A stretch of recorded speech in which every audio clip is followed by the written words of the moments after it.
Muy bien, chicos, vamos a ir iniciando la última clase del curso de parasitología y está enfocado en el estudio de amebas de vida libre, también conocidas como amebas anfizoica y posteriormente lo que corresponde a Trichomonas vaginalis. Y al final, he colocado dos parasitosis que en algún momento ustedes creo que van a llegar a escuchar hablar, sea en la etapa hospitalar, lo que es anisaquidosis y lofomoniasis. Bien, con respecto a las amebas de vida libre o anfizoicas, creo que en algún momento ustedes sí deben haber escuchado hablar sobre estas amebas, ya que tienen una gran importancia por generar un daño a nivel del sistema nervioso central.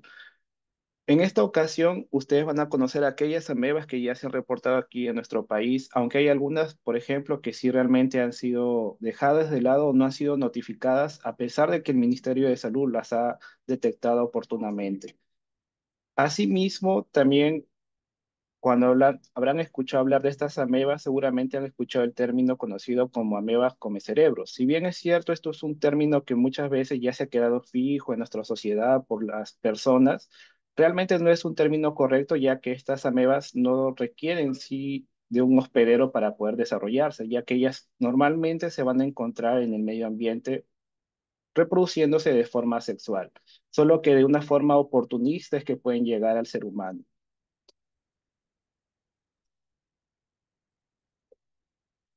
Entonces, teniendo una pequeña introducción sobre las amebas de vida libre, ellos son también catalogados como parásitos facultativos. Como se ha mencionado, ellos frecuentemente van a estar presentes en el medio ambiente, sea en colecciones acuáticas, en la tierra, inclusive en polvo se ha podido detectar. Y en esta ocasión, ellos no van a requerir o va a ser obligatoria la participación de un hospedero, pero lamentablemente el ser humano de forma accidental se va a ver afectado. Asimismo, ellos también son conocidas como amebas anfizoicas debido a la dualidad que presentan, claramente al estar en el medio ambiente, pero de forma accidental llegar al ser humano. Con respecto a las infecciones, se tiene una gran importancia conocer estas amebas, pero realmente son infecciones bastante raras. Sin embargo, a pesar de ellos, de ser infrecuentes, es bueno tenerlo en cuenta en el diagnóstico diferencial, principalmente si está asociado con una meningitis o encefalitis. Por último, ya hablando en sí sobre el daño que va a ejercer en el ser humano, se ha visto que presenta una alta mortalidad y los casos que han sido tratadas a tiempo han presentado secuelas posterior al tratamiento. Entonces, ¿dónde podríamos encontrar a estas amebas? Como ha sido indicado anteriormente, son diversos ambientes que pueden verse infectados por estos parásitos, entre ellos lagos, ríos, ambientes artificiales como las piscinas. De igual forma se ha detectado en el suelo, por ejemplo, aquellas personas que realizan la jardinería y peor aún si no tienen equipos de protección, dentro de ellos los guantes, podrían entrar en contacto con el parásito e infectarse si es que presenta una herida en la piel. Dentro de otros recipientes de agua, ahí también se ha podido estudiar o encontrar a estas amebas justamente mediante estudios epidemiológicos, lo que son las cisternas, peor aún si estas no son tratadas. Se ha detectado la presencia de los quistes o de los trofozoitos. Hay algunos reportes que también han indicado la presencia de estas amebas, sea en aquellos recipientes en donde claramente se mantiene aquella agua que se ha obtenido a partir del abastecimiento público, pero también se ha podido detectar en aire acondicionado, por ejemplo, hasta también en aguas termales. ¿Cuáles son las amebas de vida libre de gran importancia? Aquí tenemos a Naegleria fowleri, la más frecuente que se ha reportado a nivel mundial. También tenemos a Cantamueva, Balamutia mandrilaris. Y por último, aquí agregué otra especie de importancia que a pesar que no ha sido tan frecuente y solo se conoce un único caso, corresponde a Sapinia pedata. En el último caso, que es esta ameba conocida como Sapinia pedata, se ha podido encontrarse en agua, en tierra e inclusive en las heces de rumiantes. Entonces, esto es bastante llamativo porque no suele ser reportado en las otras amebas que hemos mencionado anteriormente. Y como se ha indicado, solo se ha detectado hasta el momento un único caso, pero que en esta ocasión no ha sido asociada con un paciente inmunodeprimido. Era un paciente inmunocompetente. En el primer caso correspondiente a Naegleria fowleri, recuerden que siendo amebas, ellos van a ser protozoarios y van a presentar estadios de trofozoito y de quiste. En el caso de Naegleria fowleri, el más prevalente o el más frecuente a ser observado en ser los cultivos o en las muestras biológicas obtenidas a partir del paciente va a ser el trofozoito con aspecto ameboide. Él se va a caracterizar por presentar un único núcleo, se va a ir multiplicando de forma asexual y lo llamativo es la formación de sus pseudópodos de aspecto redondeado que son conocidos como lobopodios. Si de repente este trofozoito ameboide se encuentra en un ambiente de estrés, se puede formar o da formación en este caso a los flagelos. Justamente al estar en un ambiente de estrés, en la falta de nutrientes, desarrolla estos flagelos para justamente buscar estos nutrientes. Pero es bastante raro de ser observado, al menos en las muestras biológicas. Y ya también tenemos la forma de resistencia que corresponde al quiste, que suele tener un aspecto esférico con poros en su superficie y también va a presentar un único núcleo. Como se ha mencionado, hay algunas amebas de vida libre que justamente pueden tolerar altas temperaturas y al menos en el caso de Naegleria fowleri se ha visto que puede desarrollarse hasta 45 grados centígrados. Y hay estudios que han evidenciado su presencia en aguas termales.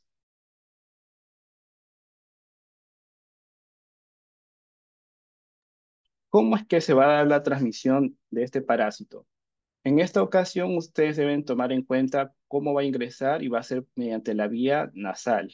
¿Cuáles son los estadios involucrados para que el ser humano adquiera la infección? Únicamente se ha visto relacionado con el estadio de trofozoito. Puede ser el estadio de trofozoito ameboide o flagelado. Una vez que ha ingresado, se adhiere a nivel de la mucosa nasal, entra en contacto con los nervios olfatorios, tiene que atravesar la placa cribiforme, ya llega al bulbo olfatorio y por último invade a nivel cerebral. Con relación al diagnóstico, en este caso ustedes podrían considerar la obtención de líquido cefalorraquídeo para poder observar en esta ocasión al trofozoito, principalmente al trofozoito ameboide, pero es bastante raro encontrar la forma flagelada.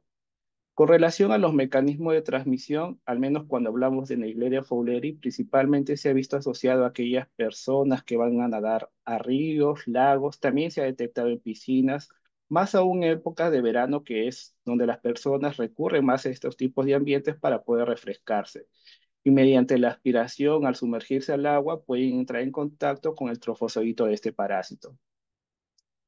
Otro aspecto que ha sido considerado como un mecanismo de transmisión son aquellos usuarios que hacen uso de algunos dispositivos para el lavado nasal, como están viendo aquí en la imagen inferior. Si es que ellos no toman el adecuado cuidado, en este caso de hervir el agua, podrían favorecer el contacto con los trofozoitos de Naegleria fowleri.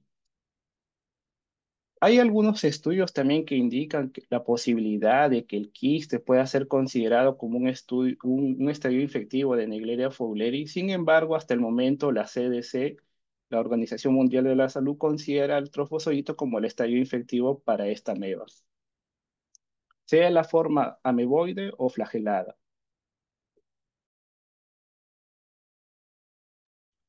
Con respecto ya al contacto, habíamos indicado que va a ingresar por la vía nasal, tiene que adherirse a nivel de la mucosa nasal, posteriormente va a ir migrando por los nervios olfatorios, después se da el pase por la placa cribiforme hasta alcanzar el bulbo olfatorio y en este proceso ya va a invadir a nivel cerebral, se va a ir multiplicando.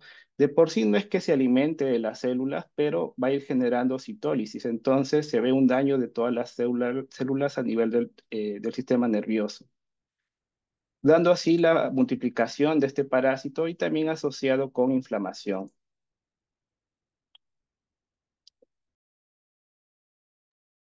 Con respecto a Cantamueva, son varias las especies que han sido descritas afectando al ser humano, sea Acantamueva castellani, polifaga.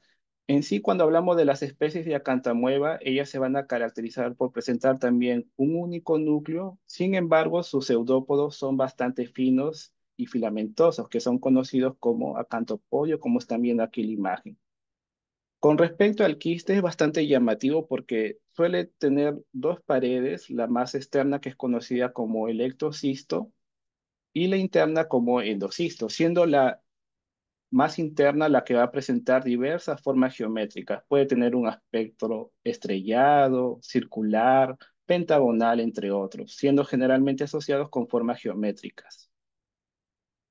Otra importancia que también se le ha dado a Cantamueva, muy aparte de causar lo que es la encefalitis amebiana granulomatosa, se ha podido evidenciar que en su citoplasma puede cargar diversas bacterias que tienen importancia o que pueden afectar al ser humano. Dentro de ellos tenemos a Legionella.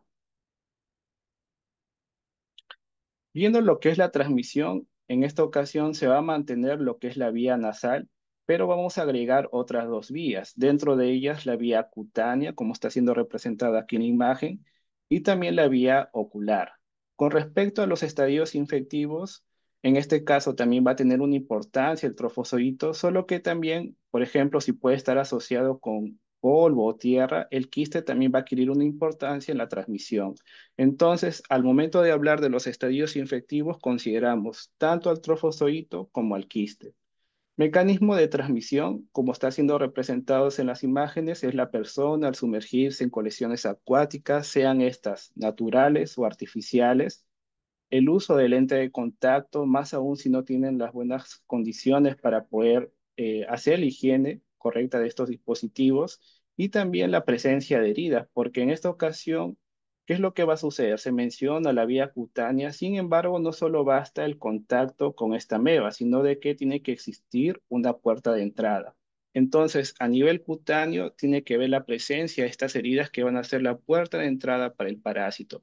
Y a nivel ocular, de igual forma, hay personas que a veces tienen la costumbre de estar frotándose a nivel del ojo o de repente al no usar correctamente los lentes de contacto pueden estar causándose microlesiones al frotarse. Y esto va a ser la puerta de entrada para el parásito.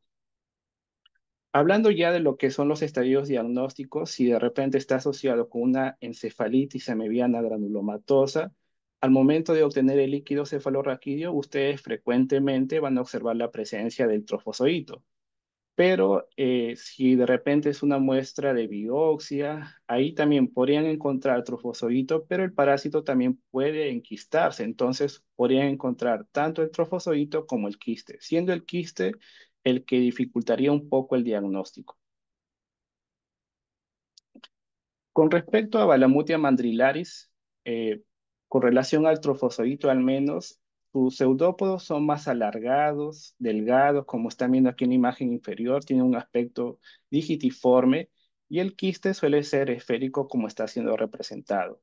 Sin embargo, a veces hay personas que no logran distinguir lo que es un quiste de Neigleria con Balamutia mandrilaris. Entonces, al ser ambos esféricos, ya por estudios de microscopía electrónica se ha visto que el quiste de Neigleria presentaría poros en su superficie, mientras que de Balamutia carece de dichos poros.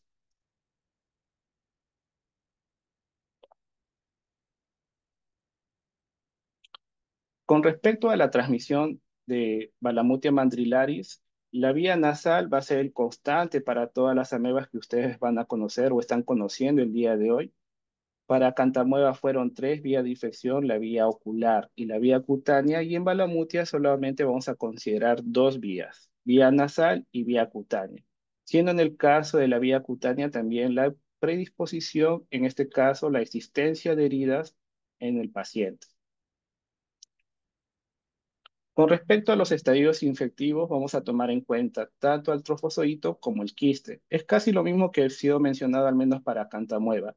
Y de igual forma, estos estadios pueden ser observados en líquido cefalorraquídeo o en las biopsias a nivel cutáneo. Con respecto a la transmisión que sucede aquí en Perú, hasta el momento solo se ha visto de que Balamutia mandrilaris es considerada como la ameba más prevalente.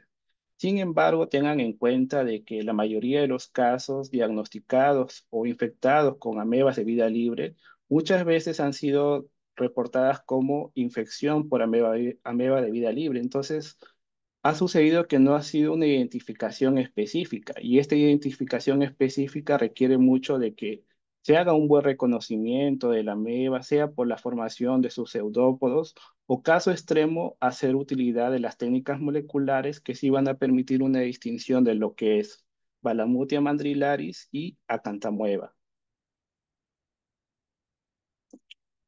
Ya hablando en sí del daño que causaría en el ser humano, un primer aspecto a considerar sería la meningoencefalitis amebiana primaria, que en esta ocasión va a ser causada por Naegleria fowleri. ¿Qué personas pueden verse afectadas por esta ameba? Se ha visto frecuentemente en individuos jóvenes y que se presentan saludables, pero también hay unos reportes asociados con pacientes inmunosuprimidos. Con respecto al periodo de incubación, esto quiere decir desde el contacto con el parásito hasta la presentación de los síntomas, puede ir variando de 4 a 7 días. Puede que en algún libro ustedes vean otro rango de días, pero tengan en cuenta que este es un periodo bastante corto. Entonces suele ser considerado que la infección por Naegleria, el periodo de incubación dura días. Ya la muerte del paciente, que es lo que suele presentarse por infección por Naegleria, se presentaría al menos hasta las 2 semanas posterior al contacto con el parásito.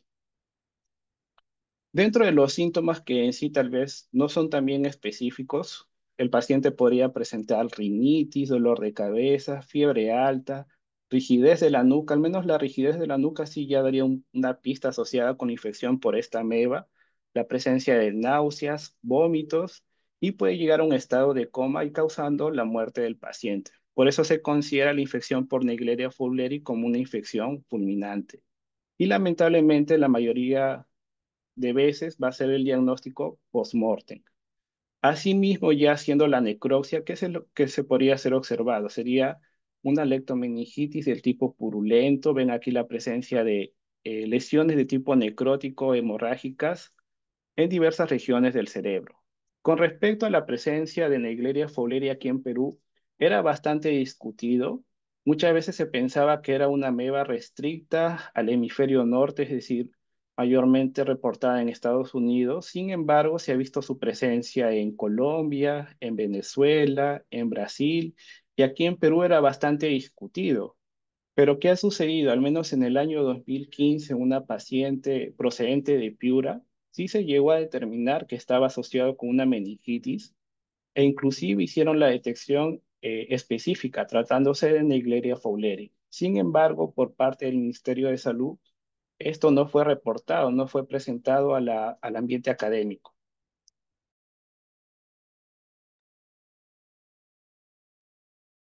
Con relación a la encefalitis amebiana granulomatosa, esto va a ser ocasionado por las especies de Acantamueva y por Balamutia mandrilaris. Y con respecto al periodo de incubación, en este caso va a ir variando de semanas a meses. En el caso al menos de Acantamueva puede estar durando hasta un año y en Balamutia mandrilaris se ha visto que puede durar hasta 2 años.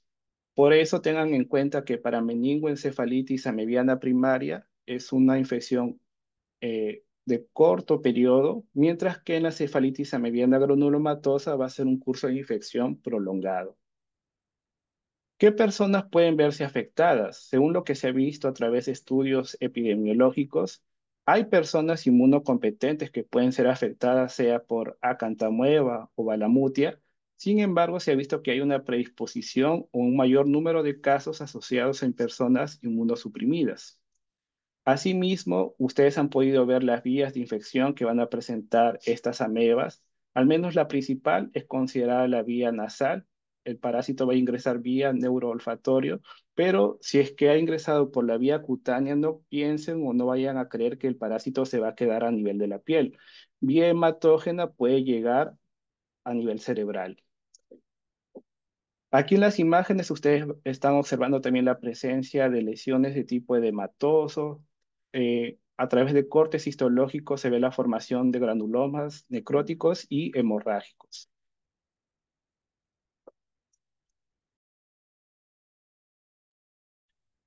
Como ha sido también mencionado, principalmente para Cantamueva y Balamutia, se ve la presencia o el ingreso del parásito vía cutánea y claramente va a haber un tipo de lesión asociado a esta vía. Entonces, ustedes están viendo la formación de lesiones del tipo ulcerativa, sea a nivel de la cara, del tronco, de las manos, de los pies, que muchas veces puede ser confundido con leishmaniasis e incluso con otras infecciones de otros agentes infecciosos. En este caso podrían considerar bacterias, hongos, hasta entamoeba histolítica que a pesar de ser un protozoario intestinal, puede llegar a causar lesiones cutáneas. Entonces ahí ustedes tienen que considerar el diagnóstico diferencial. Y de igual forma, como están viendo aquí en el lado derecho, se ve la presencia de lesiones en la nariz, que son un poco característicos también o que lo pueden confundir con la leishmaniasis. Sin embargo, se ha visto de que estas lesiones suelen ser del tipo centrofacial con la presencia de manchas violáceas. Como ha sido mencionado anteriormente, a pesar de que están ingresando por la vía cutánea, ellos por la vía hematógena pueden llegar a nivel del cerebro. Entonces, este tipo de lesiones van a ser o van a preceder al daño neurológico que puedan causar después de semanas, meses e inclusive años.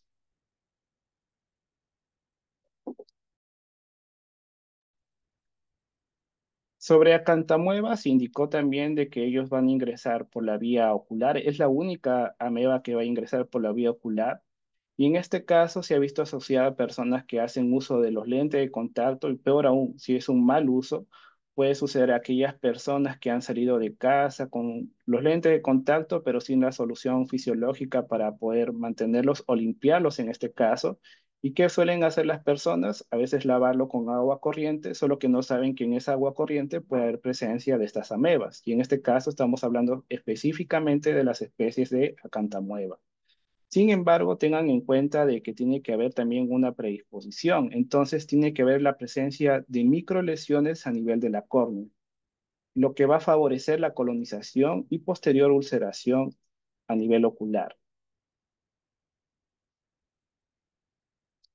Sobre los estadios infectivos, al menos en Acantamueva, también se ha indicado que puede estar asociado con trofosoritos presentes en el agua y van a estar en movimiento, pero puede también estar vinculado al momento de estar caminando en la calle, viene una corriente de aire, se eleva el polvo, la tierra ingresa a nivel ocular y en esa tierra o polvo puede haber presencia de quistes de acantamueva. ¿Cuáles serían los síntomas asociados en una queratitis causada por acantamueva? Tenemos el dolor intenso, la fotofobia, también la conjuntiva inflamada, pero aquí hay un signo muy importante que está siendo representado en la imagen inferior que está siendo señalada en este momento, que es una lesión eh, tipo anular, blanquecino, que indica el infiltrado justamente, que eso suele ser un poco asociado a infecciones ocasionadas por acantamueva. Sin embargo, si no se realiza un tratamiento oportuno en el paciente, ¿qué podría suceder? Podría suceder la perforación a nivel de la córnea, una disminución o pérdida total de la visión hasta llegar al punto de extraer el globo ocular. Aquí en la imagen del lado derecho ustedes están observando a través de cortes histológicos porque se podrían obtener biopsias, sería lo que es el raspado a nivel de la córnea, se podría observar la presencia de quistes o del trofozoito. Sin embargo, si es que logra enquistarse, esto muchas veces puede ser confundido con otras células, dificultando el diagnóstico. Muy bien, en sí hablando ya lo que es el diagnóstico, ¿qué es lo que va a suceder? Si ustedes tienen una sospecha de una meningoencefalitis amebiana primaria o una encefalitis amebiana granulomatosa, lamentablemente al momento de que tienen un paciente presentando meningitis o encefalitis, ustedes no van a considerar como primera opción a estas amebas. Y lo cual no está mal porque ustedes tienen que hacer un diagnóstico diferencial, pero lo primero que se les va a venir a la mente son tal vez asociado a infecciones bacterianas. Sin embargo, eso es lo que termina dificultando el diagnóstico. Peor aún si no está asociado la infección en el paciente justamente con esos agentes infecciosos. Por lo cual, en este caso, ustedes deben tomar en cuenta el daño que está siendo causado, los síntomas, sea dolor, aunque no son del todo específicos, cefalea, rigidez en la nuca. En el caso de Acantamueva y Balamutia mandrilaris, ustedes podrían considerar como un factor muy importante la inmunodepresión. Y lo otro, dentro de los antecedentes, tomar en cuenta si es una persona que ha acudido recientemente a piscinas, tal vez ha tomado baño en ríos o en lagos. Peor aún si son zonas que frecuentemente se han reportado casos. Al menos aquí en Perú, los casos mayormente se han reportado en los departamentos del litoral, lo que es Tumbes, Piura, en Chiclayo también recientemente han detectado, no como caso humano, pero sí colecciones acuáticas infectadas por acantamueva y en Arequipa. Por lo cual, en esta ocasión, ustedes para poder confirmar si se trata de una infección causada por ameba de vida libre, ustedes tienen que encontrar el parásito. Y en este caso, si hay un daño a nivel del sistema nervioso, ustedes deben considerar la extracción de líquido cefalorraquídeo, siendo la observación del material fresco o sea necesario tal vez coloraciones con hematocilina eosina. El mayor problema que se tiene, al menos aquí en Perú, es que no toda persona está capacitada para poder hacer la extracción de líquido cefalorraquídeo. Lo otro que también dificulta el diagnóstico es que en los centros de salud no tienen todos los dispositivos para poder hacer la punción lumbar. Y el otro problema que se podría presentar es que las personas del laboratorio, tal vez el infectólogo, no está capacitado para poder identificar a estas amebas de vida libre, lo cual no va a permitir un tratamiento oportuno.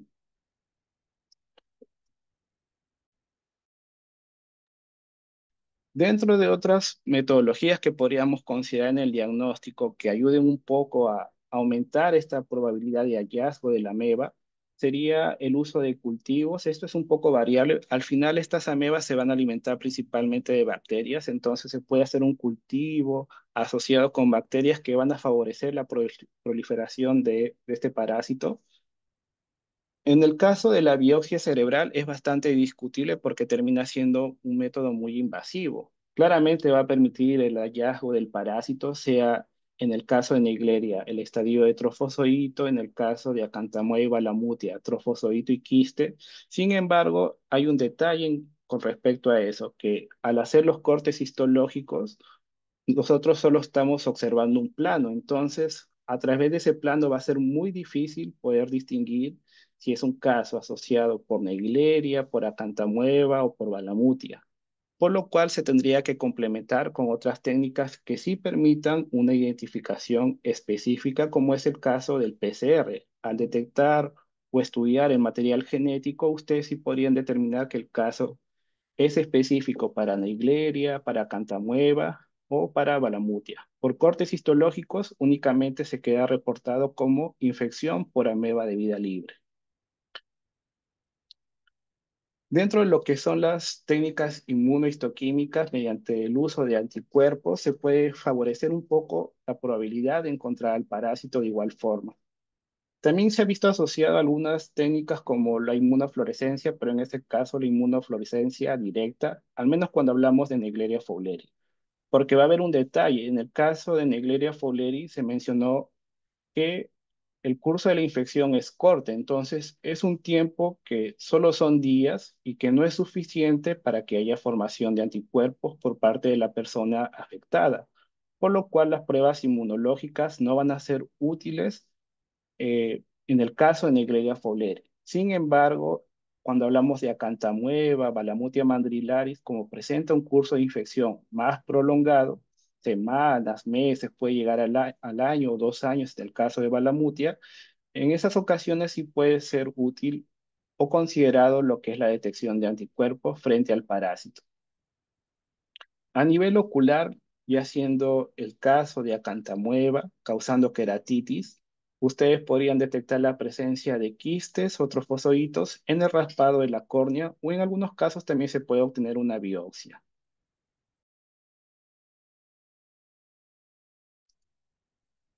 En el aspecto del tratamiento, creo que ustedes habrán visto en las otras parasitosis que suele ser considerado un tratamiento de elección único en la mayoría de los casos, pero cuando hablamos de las amebas de vida libre, este tratamiento no suele ser de todo específico, ya que son infecciones raras y hacer un tratamiento tal cual depende mucho si han existido reportes en la zona, si ellos presentan o no dentro de lo que es la parte farmacéutica, disponen del fármaco para poder tratar a esta ameba.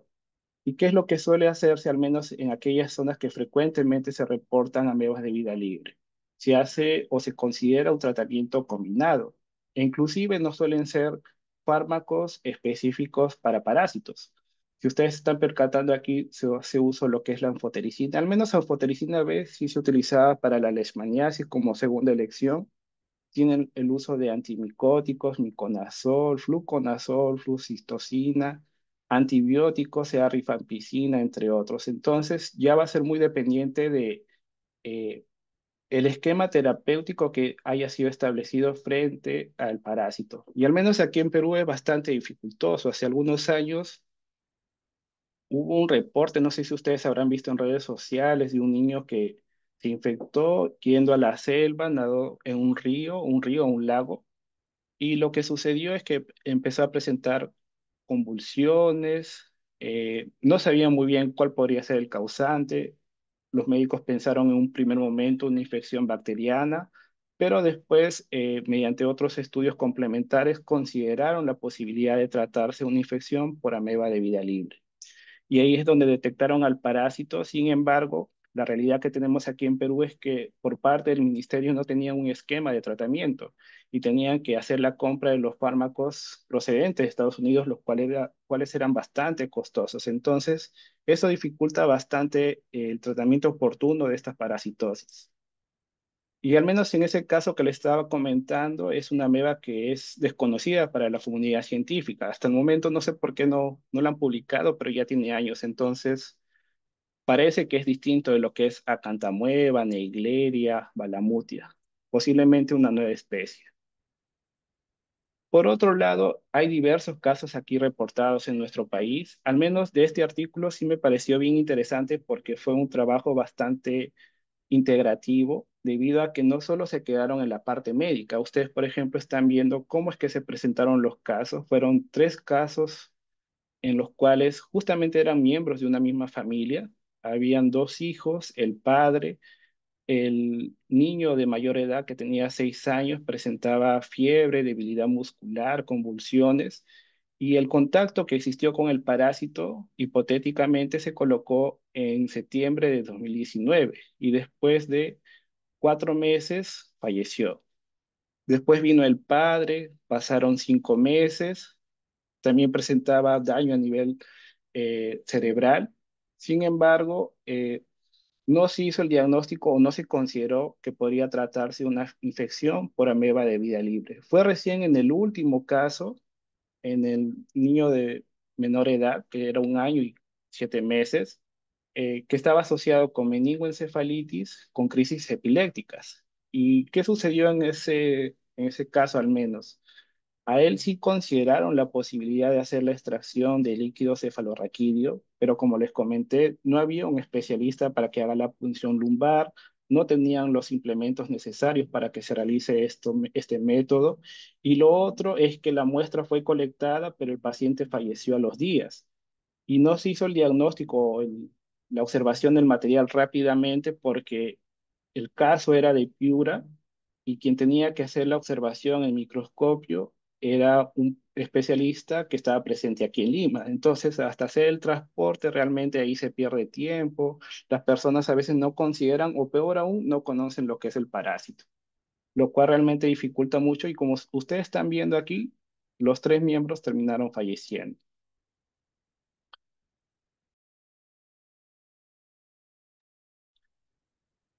¿Alguna consulta por el momento? Pueden aprovechar de una vez, tal vez hay algo que no ha quedado claro antes de pasar a tricomoniosis.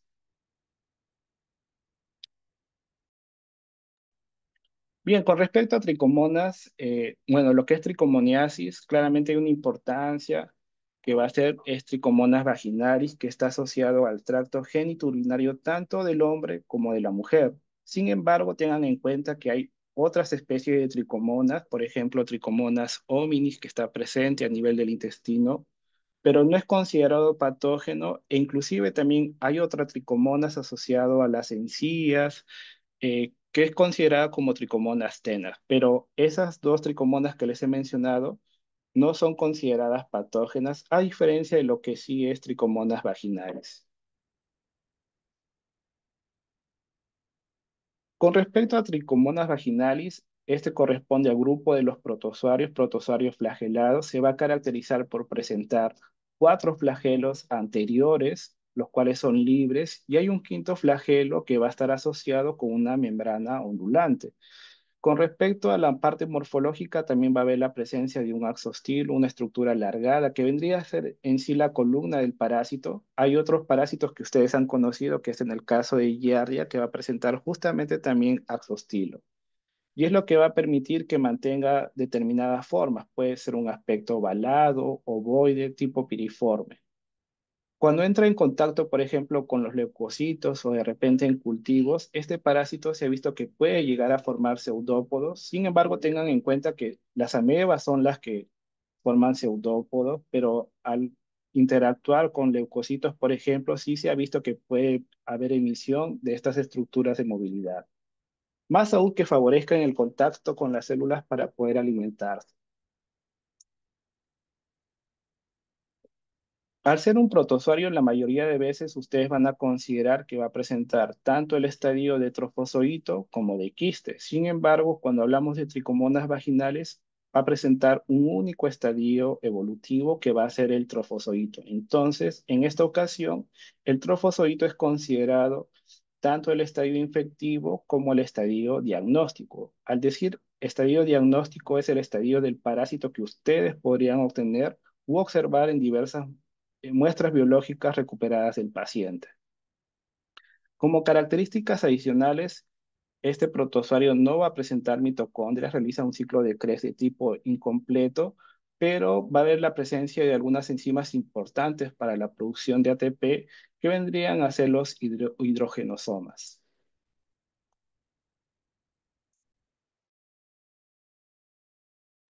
Al haber mencionado que va a ser un parásito presente a nivel del tracto genitourinario tanto del hombre como de la mujer, la forma de transmisión va a estar asociado por el contacto sexual.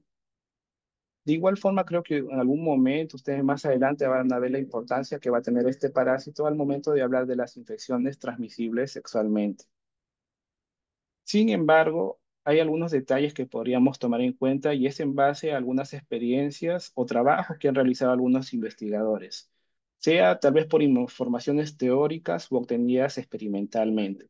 Por ejemplo, se ha podido ver que puede ocurrir transmisión o el parásito se puede mantener viable en toallas húmedas, peor aún si estas son intercambiadas entre diversas personas o de repente en el intercambio de ropas íntimas. Y de igual forma, también se ha visto que puede darse la transmisión de una madre infectada a un recién nacido mediante lo que es justamente el parto. Con respecto a la patogénesis, ustedes creo que ya deben tener conocimiento que el pH normal de la vagina va a variar de 3,8 a 4,5. Sin embargo, para que haya una invasión o la presencia, el desarrollo de este parásito, este pH tiene que estar elevado, ir variando entre 5 a 6.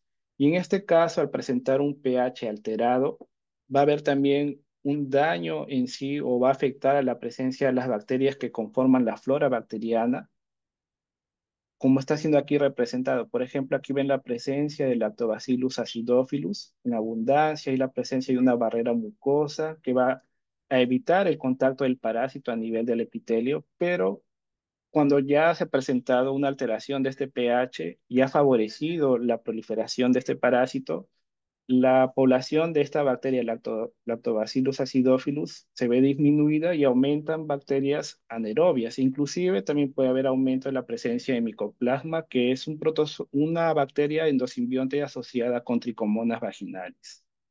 Y por último, ustedes ya están viendo el daño a nivel del epitelio. Más aún en la destrucción de la mucosa, que era una barrera que inhibía o no favorecía el contacto con el parásito. Entonces, ya viendo lo que es el daño en sí, vamos a poder tomar en cuenta diversos factores de virulencia, entre ellos algunas proteínas que van a permitir la adherencia, dentro de ellos tenemos las adhesinas. De igual forma, también aquí destacamos a las cisteínas proteasas que van a tener un efecto citotóxico y hemolítico. Y también se ha podido evidenciar que podrían degradar componentes del complementos, entre ellos el C3 y de igual forma inmunoglobulinas, sea IgG, IgM e IgA. Y también otro factor importante vendría a ser el factor de desprendimiento celular.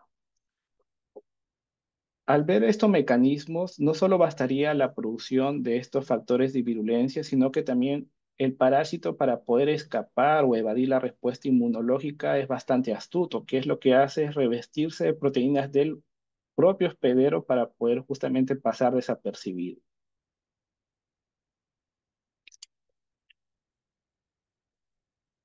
Viendo el aspecto patológico, ¿qué es lo que podría desencadenar o el daño que podría presentar la persona infectada?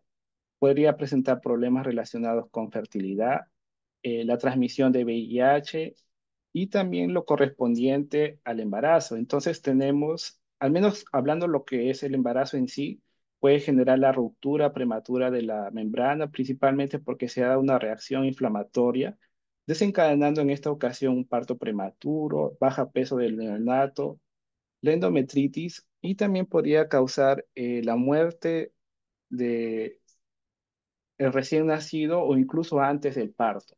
Con respecto a problemas de la fertilidad, esto se ha visto mayormente acentuado a aquellas personas o mujeres infectadas con el parásito. ¿Qué es lo que podría desencadenar debido a las lesiones presentes a nivel de la trompa del falopio? Estos van a inhibir el paso de lo que es el espermatozoide y del óvulo. Con respecto a la transmisión de VIH, esto sí ha sido bastante estudiado. Tengan en cuenta que se va a generar una respuesta inflamatoria. Hay diversas células que van a ser reclutadas, que van a tratar justamente de atacar al parásito, destruirlo.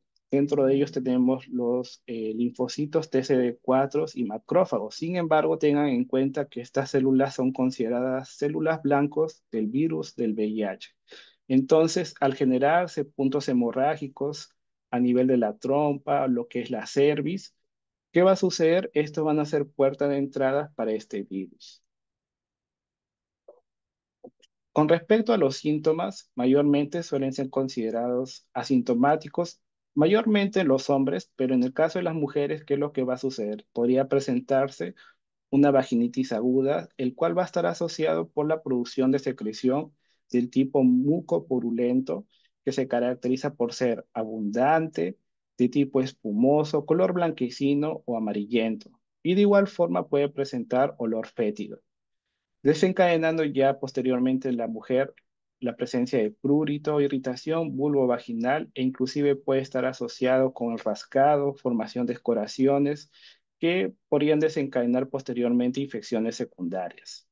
De igual forma tenemos lo que es el ardor durante la orina y también el aumento de frecuencia de orina, llegando a producir un volumen mayor a 3 litros por día. Como ha sido mencionado, va a haber la presencia de lesiones del tipo hemorrágica, que claramente tiene una gran importancia en lo que es la transmisión de VIH, pero este tipo de lesiones suele ser característico cuando hablamos de la tricomoniosis, que es conocido como colpitis macularis o el cervix con aspecto en fresa.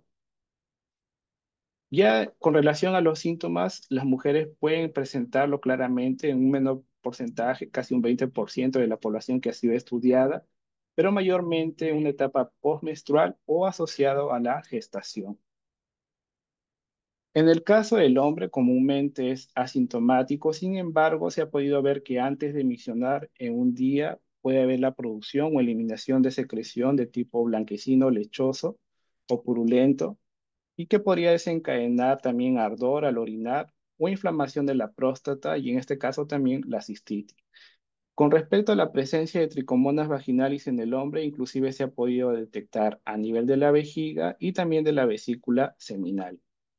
En el caso de la vesícula seminal va a tener una gran importancia porque el semen también puede ser considerado como una muestra biológica para el diagnóstico.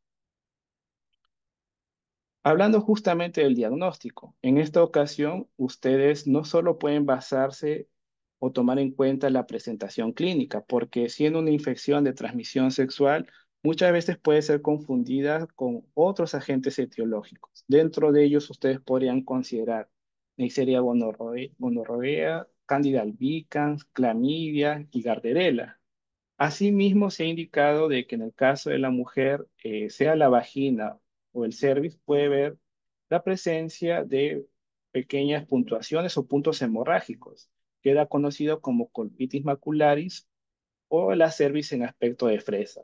Pero el detalle aquí va a ser el siguiente, que esto únicamente es presentado en 2% de la población afectada y también la presencia del fluido espumoso en 20%. Entonces, ahí ustedes tienen que considerar lo que es el diagnóstico diferencial, por lo cual el examen laboratorial va a ser muy importante para poder determinar la infección. ¿Qué ustedes van a considerar al momento del diagnóstico? Ustedes tienen que considerar la colecta del material biológico, al menos en el caso del hombre se puede obtener material uretral, el semen, como ha sido indicado anteriormente, también se puede detectar en la orina, en secreción prostática o en el material subprepucial. Y en el caso de la mujer, principalmente se utiliza el material colectado a nivel de la vagina. Posteriormente, ya realizada la colecta de estos materiales, tiene que hacerse rápidamente la observación en microscopio porque tengan en cuenta que el estadio diagnóstico va a ser el trofozoito. No hay formación de quiste, entonces no va a haber un estadio de resistencia, por lo cual es bastante frágil este estadio si se mantiene por periodos largos de tiempo. Entonces, al menos el examen tiene que ser rápidamente, sea después de 30 minutos, máximo una hora. En caso de repente que el material no ha sido o no se puede observar rápidamente, se pueden considerar medios de transportes que van a mantener al trofosforito viable. Por ejemplo, el uso de solución salina isotónica glicosilada. Como un complemento también para aumentar la probabilidad de observación de este parásito, los cultivos pueden mejorar un poco la parte del diagnóstico. Pruebas inmunológicas es bastante raro, así tal cual aquí en Perú. No es tan frecuente que se consideren, pero terminan siendo un complemento, más aún en estudios epidemiológicos. Y en el caso del PCR, peor aún si es que la muestra no ha llegado a tiempo al laboratorio, al menos se podría considerar el PCR a pesar de ser costoso. Con relación al tratamiento, aquí se considera el uso del metronidazol. Eso también ustedes ya lo han escuchado hace algunas semanas cuando veíamos protozoarios intestinales. Eh, Hace algunos años se pensaba de que podría tener algún efecto adverso, principalmente en gestantes, pero esto ya ha sido descartado por la Organización Mundial de la Salud. Entonces tengan en cuenta que en la parte del diagnóstico ustedes van a ver al trofosodito en movimiento, si es un material en fresco, con la emisión de los flagelos, o ya coloreado. Aquí, por ejemplo, se ven los flagelos en el extremo anterior, la presencia del asostilo y un único núcleo. ¿Alguna consulta por el momento? ¿Todo tranquilo? Bien, con respecto ya a la última clase, generalmente era una clase que no se dictaba en los semestres anteriores. También no he querido colocar así tanta información, pero al menos he tomado en consideración para el día de hoy dos parasitosis que ustedes posiblemente van a escuchar más adelante, más aún por las costumbres existentes aquí en nuestro país o de repente porque ha ocurrido o se está presentando un aumento de esas parasitosis. Entonces, dentro de ellas, al menos estoy presentando el día de hoy lo que es la anisakidosis. Posiblemente ustedes habrán escuchado hablar en redes sociales, en noticieros, en TikTok, quién sabe.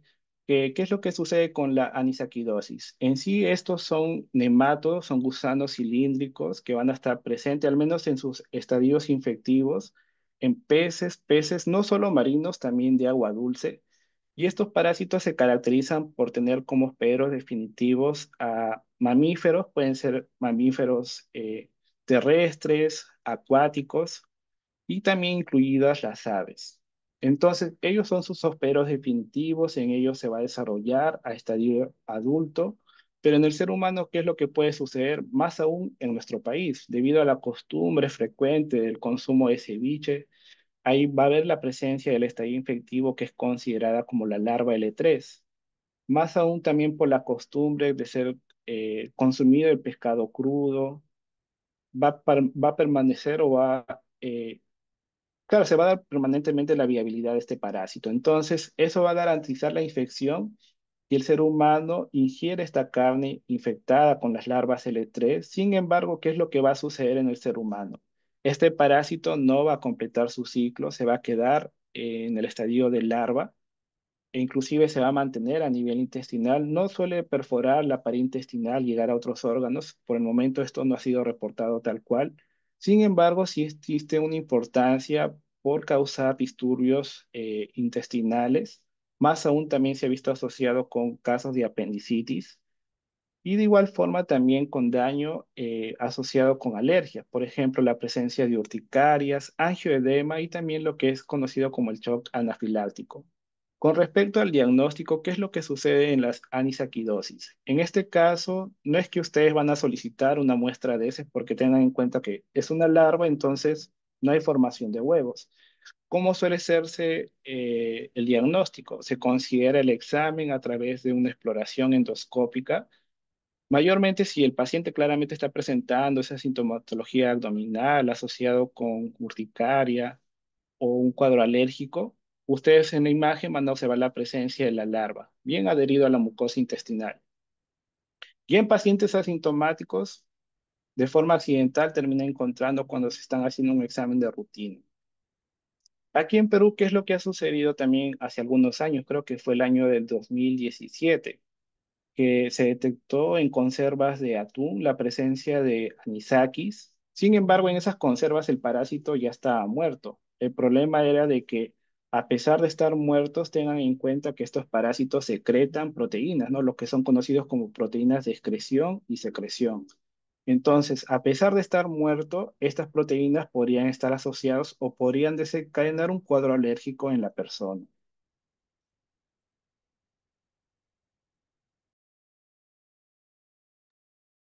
Con respecto a la lofomoniasis, en este caso es causada por un protozoario multiflagelado conocido como Lophomonas blatarum. Hay otra especie de lofomonas, pero al menos la que ha sido detectada en el ser humano corresponde a Lophomonas blatarum. Esto es un parásito propio de cucarachas, de insectos, artrópodos en sí. Tenemos dentro de ellos claramente la cucaracha a nivel intestinal, pero también se ha detectado en termitas. ¿Qué es lo que va a suceder? Al ser un protozoario, va a presentar estadio de trofozoito, donde se ve la emisión de sus flagelos, siendo un multiflagelado, y también la forma de quiste. El quiste va a tener una gran importancia porque va a ser el estadio infectivo, inclusive para el ser humano. Entonces, según lo que se ha podido ver a través de estudios, justamente, es de que el quiste suele ser inhalado por las personas y esto va a favorecer su presencia a nivel respiratorio. Sin embargo, pueden haber diversas personas que se pueden haber afectadas, sea inmunocompetente o de repente una persona inmunosuprimida, pero hay una gran predisposición de que haya una sintomatología en aquellas personas con el sistema inmunológico afectado y también aquellas personas que viven en situaciones precarias, más aún por las condiciones que favorezcan la presencia de estos artrópodos.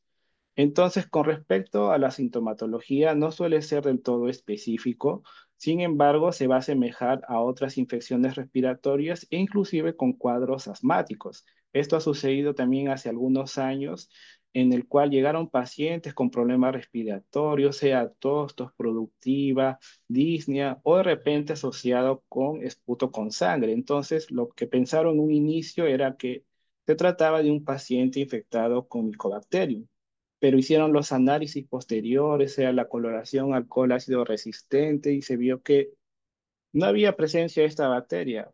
Entonces, y tuvieron que hacer unos estudios adicionales, determinando así la presencia de este parásito. Hace algunos años, sí, por lo que era 2007, 2008, 2010, solo había un investigador que le daba una relevancia a los Phomonas blatarum, pero la mayoría de los médicos decían no, que no tiene importancia, no hay una necesidad de reportarlo. Sin embargo, ya en los últimos años se le está considerando como un parásito que claramente va a causar un daño en las personas e inclusive esto viene siendo respaldado por diversos artículos científicos. Entonces, viendo ya lo que es el diagnóstico a través de lo que es el esputo u otros materiales obtenidos en el paciente, ustedes van a observar la presencia del trofozoito característico por la presencia de varios flagelos. Por eso se menciona aquí que es un protozoario multiflagelado.